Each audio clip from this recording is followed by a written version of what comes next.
Uh, what it is and what it do.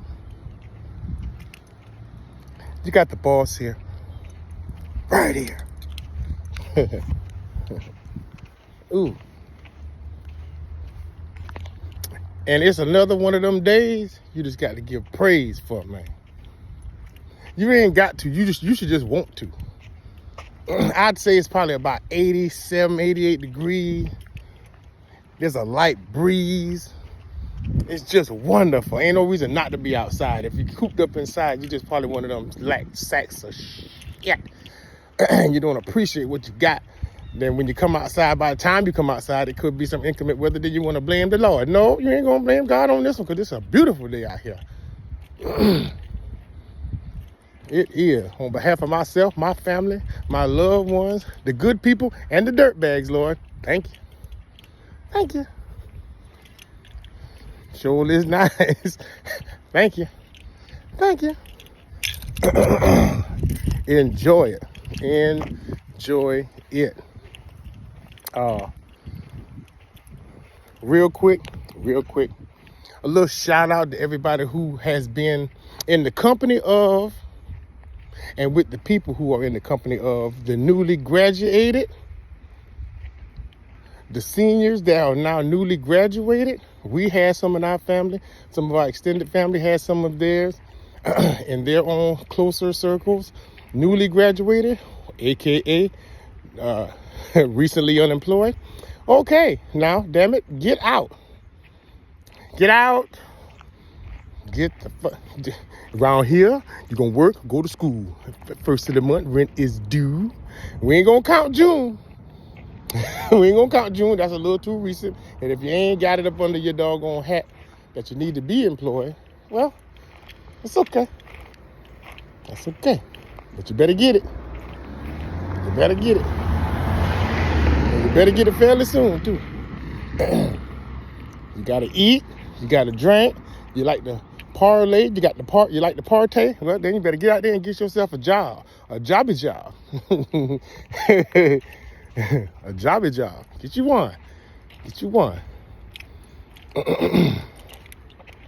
Yeah, if going to school is your forte, higher learning is what you decided to pursue, okay, well, that's your choice. That's your choice. That's your choice. Hopefully you took school serious enough to where you got one of them, when you got your diploma, you got your scholarship so you can stay in school since you like it so tough. Get your ass back in there. Hopefully got you a 4-year pass to keep doing it. If not, well, you sure? maybe you just like school. Maybe you don't love it. Maybe you like going to school, but you don't take it serious enough. Because they got them 4-year degrees and 4-year scholarship. If you really want to go, you'd have the kind of grades to support that. And it ain't hard to read. A's and B's is what you should seize, not A, B's, and C's you shouldn't have. No.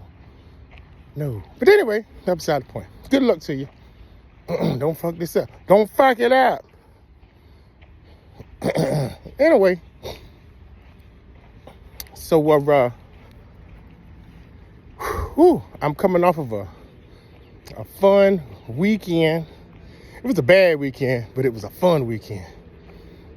Yeah, I took off a majority of the prior month to dry out, put the beers down, put the alcohol down, at least on the level in which we do it. Y'all don't know how we get out, so don't judge us. So yeah, I needed a break. So majority of May, I was just kind of staying away from it all. And boy, shit, old habits die hard. Boy, it started with one and then it was many. That's just the way it was. Woo-woo. And dancing on tabletop, swinging from the chandelier. That's me. Old Rick James. Y'all don't want to party with Rick James? But see, the thing about it is, well, when you look at it, that there's a different way. Can I talk to you for a minute? Let me talk to you for a minute. The way, I'll use a bit from a comedian named Louis C.K., but we'll use it in the reference of alcohol. He was talking about it in the reference of drugs. He says, I never, ever get high. Never, ever. So that when I do, it's more fun.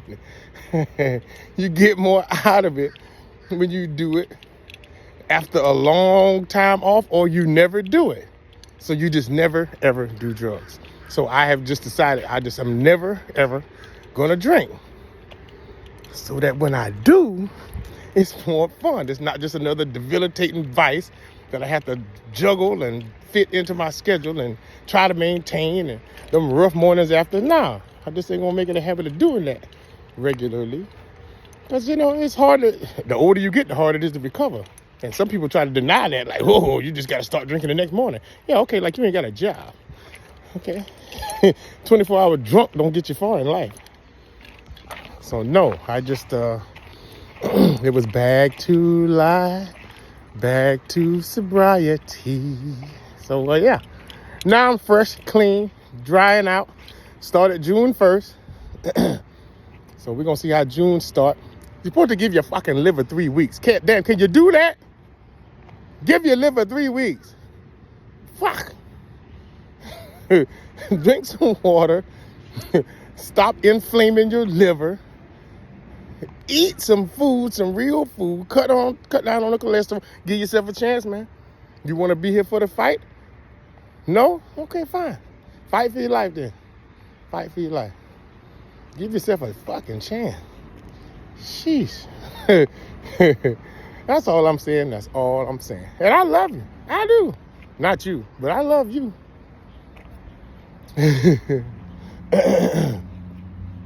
I was just on the phone with one of my brethren. And we was just talking, And I was telling him, I was like, oh shit, let me go. There was some sirens in the background. He like, oh, them damn police. And you know how it is. Police get a bad rap, some of them. And some of them just shit. I told him I had some loads that had to go and get delivered. And they was in one of them, what we used to call sundown towns. Y'all remember them sundown towns? Them sundown towns, your black ass better be out of town by the time the sun go down. Or by the time the sun come up, they'll have no last... no last sighting of your black ass whereabouts. That's a sundown town. So anyway, I was telling him about that. And he was saying, yeah, man, I hate that shit. And I was like, yeah, it is what it is. Some people let shit go. And those places get these, they get the pass. Ain't nobody gonna go out there and rectify what's going on out there in them sundown towns. You just gotta know where they are. And yeah, if you're gonna go out there, handle your business. Do what you're gonna do. And he was just like, man, yeah, but some of them, they pull you over and they give a bad name to the ones that's out there doing their job, and realize that what they are, this is why he's so smart. They are a public servant. These people work for the good of the public. You're here for us. And I agree with him 100%. And I'm like, well, bruh, you got to be aware of the evils and ills in this world, because if there's a man that walks up to your car in uniform and he's wanting to see both of your hands, but you can't see both of his because one has already popped the clip on his holster and he's making his gun more easier or easily accessible, you better know where you at. You better know where you at, and you better know what's going on. What's important in your life and how you going to handle it.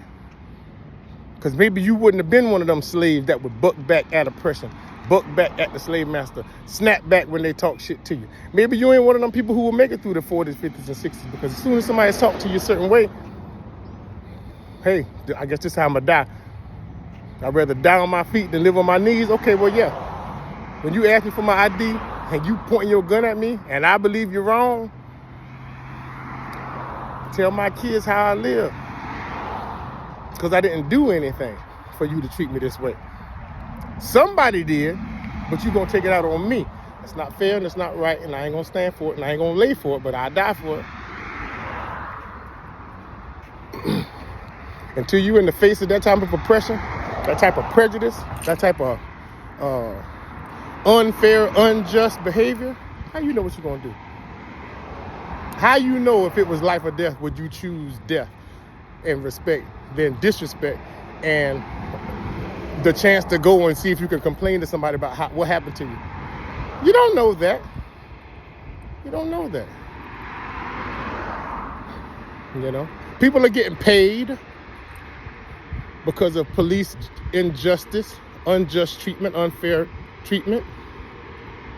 And there's equally just as many people who's trying to justify the unfair treatment, the unjust treatment on behalf of the policemen, police women, bad police men and women. No, everybody under the sun, you're a child of God. If you chose to be a policeman, then you chose to be a public service. You chose to be a public servant. The uniform don't give you the authority, it gives you the ability to protect and serve. Now you can try it. You can try to just make every black person wrong and bad, every white person good and fair, every white person bad and wrong, every black person good and fair. No, that's bias, it's unfair, and that's not the proper way to do your job. Not in that position. Everybody is supposed to be innocent until proven guilty. But that ain't the case. That is so not the case. I don't know what to tell you, that is so not the case. You know? And hey man, I'm just saying, that's the way it is, that's the way it goes. But I can't be wavered, I can't be moved. I serve a higher power. And I can't let nobody walk around like me, whether you look like me, same color as me or not, feel you above me. You can't be. That's not right. That ain't right. That ain't right. So you got to know you out doing what you're supposed to be doing whenever you're doing whatever the hell you're doing. So that when this police or police, depending on where you are, the police got him. The police are on their way. You know where you at. You're in a different place and state. You better know that when you start thinking, I better probably just be quiet, because this dude is waiting for a reason to put a hole in me. Or, yes sir, officer, you're absolutely right, here's my ID. No. Clear-cut mistake, mistaken identity, you have a good evening. And roll up out of there. You know? Some people do have a problem with saying things the way they need to be said in order to get the outcome that they really want. And some people just want the static. They just want beef. They want, you know, they want it to be something. They want it to be something. I ain't got to do shit. Maybe you don't. But what are you justifying that with? Just the fact that you don't want to be bothered? Or somebody, an officer of the law, is asking you to comply with them, not using the wrong words, ain't calling you out your name, ain't yelling at you. You just ain't gonna do it. I just ain't gonna damn do it. Really? Okay. Okay. Back the truck up for Leroy. We're gonna have a problem here. And maybe you do get some money at the end of it. Maybe you only lose a tooth. Maybe you just get it done up a little bit. I don't know. I've seen it happen both ways though. And when you don't think, can I talk to you for a minute? When you don't think you have the words or the way to present your case, you know, maybe you can hire somebody to do that for you, and you don't have to be instantly angry. Some people is angry at breakfast. I heard that, and I believe that. But not everybody. You know? I don't know if you ever read that book. It's called the Bible. And they were sending the message to everybody about how Moses, with them sandals, was supposed to go get them peepers. And his ass, they telling the Lord, I don't know how I'm gonna talk to this Pharaoh dude. You know what I'm saying? You know, I got a lisp, I got a lazy eye, I got a bad toe, I got the gout in my foot. And I'm telling you, this is the same Lord that made me in his image. So I'm pretty sure he was kind of like me and was, Moses, I just need you to go. I'm gonna give you the word. I'm gonna put the word in your mouth. It's gonna come out the way I want it to come out. So don't worry about that. Just go. But I got that lazy eye now. They're gonna think I'm looking off. They're gonna think I'm not paying them respect. You know what I'm saying? That limp I got, I ain't never did fix that. You could have fixed it, but you didn't. So I mean, I don't know about that, Lord. I don't know if I can do it. You know, I ain't showered in a long time, and I guess God was just like,